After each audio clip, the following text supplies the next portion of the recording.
where would you recommend then someone gets started if they're looking to dive further into more security auditing? Security auditing? Ooh, that's a great question. Whether it's websites, whether it's books, whether it's people, even, you know. Yeah, so the security auditing is more under the GRC realm, governance, risk, and compliance. And, you know, I don't have this cert in particular, but, you know, I've heard good stories about this one. There's the ISACA certified security auditor. There's the auditor, entry-level auditor certification, and most folks who do consulting for like Big Four, you know, Deloitte, not Accenture, but Deloitte, EY, KPMG, you know, I've had some friends there, and they pursued that auditing cert, and they got to understand the fundamentals of a security audit. And I would say if you want to get into security auditing, you probably, you know, have a basic understanding of IT systems, but also understand that, you know, your job as an IT auditor, your job is not to cause a fire. Your job is to assess, you know, where exactly, you know, how compliant the system is, right?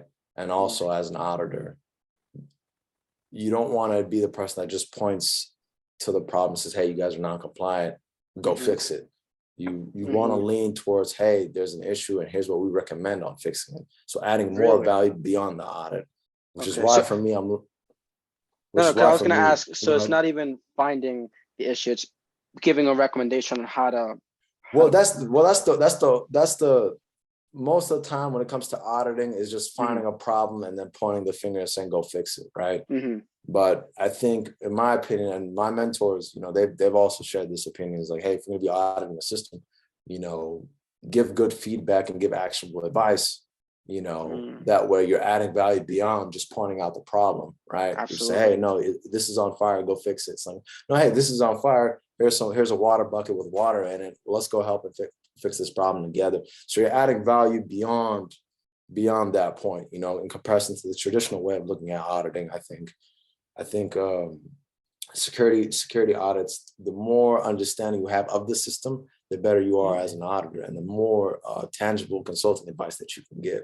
Which is why, for me, I'm putting time in to learn more cloud infrastructure, learn more DevOps, because for me, as someone who wants to be in the GRC space long term, you know, I want to be able to give actionable advice on how engineers and the products that we build could be in compliance with requirements specified from whatever framework, whatever legal or law that's going on, but in an effective manner, instead of just pointing out the problem.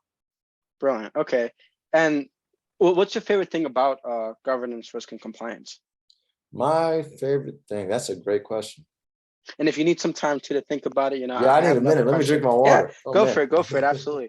I also wanted to ask, do you have maybe 3 to 5 or even just one specific resource that you would recommend to someone who wants to get into auditing? Hey, this website, this person, or this book even? That's a great question. So my favorite, I guess for me, my favorite part is because as someone in GRC, I get to interface with different engineers from different disciplines. So system engineers, software engineers, safety engineers, electrical engineers, you know, mechanical engineers. You get to the GRC it doesn't look the same everywhere you go, but you know, you get to be integrated with a lot of different teams and help them with their issues. I guess that's my favorite part. I like people. I like talking. You know, as you can tell, I love talking. Yes, absolutely.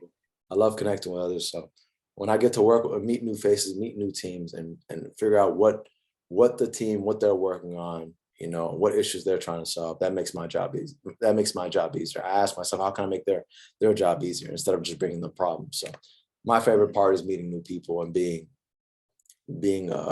working with different engineers from different disciplines. And then as a resource, you know, for someone who's trying to get into GRC, I recommend, you know, on LinkedIn, you definitely need to follow AJ Yan. He's a big causing disruption in the compliance realm. I'm not sure if you follow how would you spell that? It's just straight up AJ. Yeah, AJ, first name, and then last name, Yan, YAWN. Okay. Okay. Yeah, he's pretty big. He's pretty big on compliance, but he's very technically sound. He's a CEO of this company called BuyCheck, and they're a compliance company that help different businesses with their SOC 2 compliance. And I would say he's a great person to follow on LinkedIn. I'd also follow Gerald Oger. He goes by Jerry. He's really great resource. You could find, I mean, the thing about Jerry though, he's a multidisciplinary cyber guy. Like he touches on every cyber topic, whether that's, you know, pen testing, red team versus blue team, Mm-hmm. you know, incident response, Mm-hmm. you know, and GRC, like the whole. So it gives a good breadth.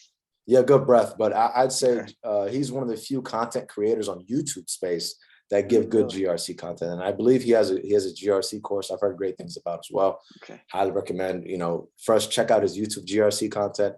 And then, you know, if you feel that his content is good, you know, and you're confident in it, I would recommend taking his GRC course, which is pretty, in my opinion, pretty affordable. And I think he gives massive discounts as well. Okay. And what's his name one more time? Gerald Oger. So he spelled it Gerald, last name Oger, A as an apple, Uger. Okay. Gerald Olger. Brilliant. Yeah, or Simply I Cyber. That's his YouTube channel, Simply Cyber. Simply Cyber. Okay, great. And I love the rote memory of like you actually have the names memorized and such, because I know we're having you spell a lot. So I appreciate you there.